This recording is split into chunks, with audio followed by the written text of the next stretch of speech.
pour une durée de 5 minutes maximum, Monsieur Lassalle.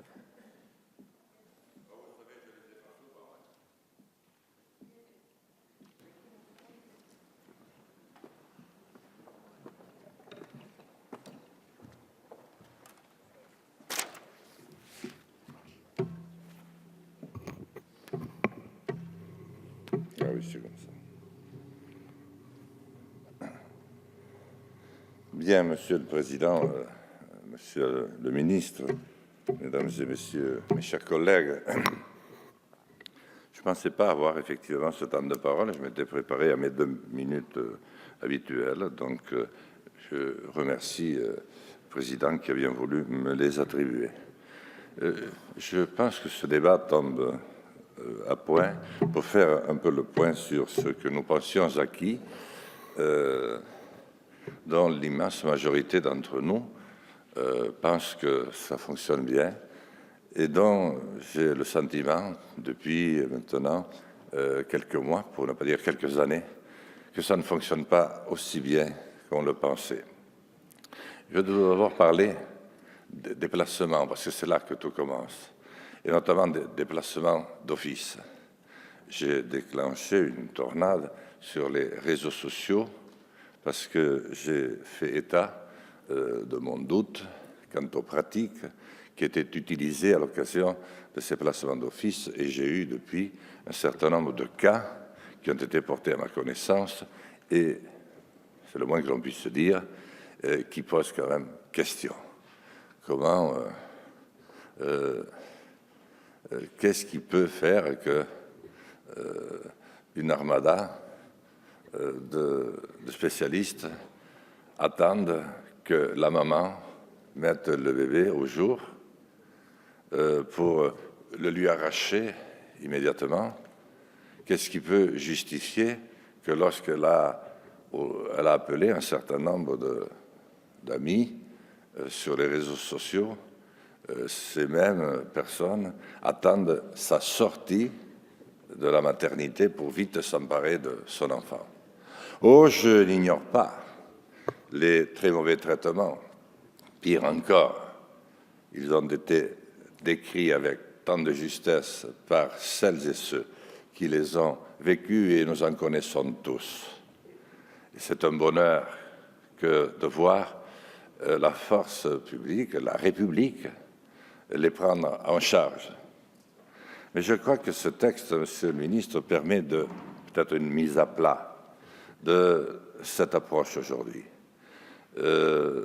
Avant de passer au texte, je veux insister encore une fois sur le fait de savoir si nous nous donnons aujourd'hui vraiment les moyens de contrôler ces placements d'office.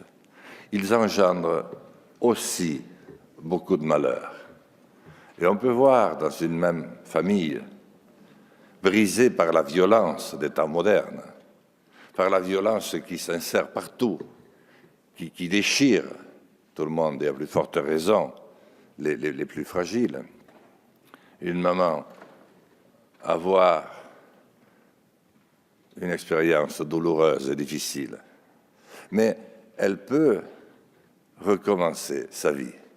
Pourquoi continuer à la suivre avec le même acharnement, comme si le fait de mettre un enfant au monde était pour elle une faute et qu'il fallait absolument qu'elle l'expie?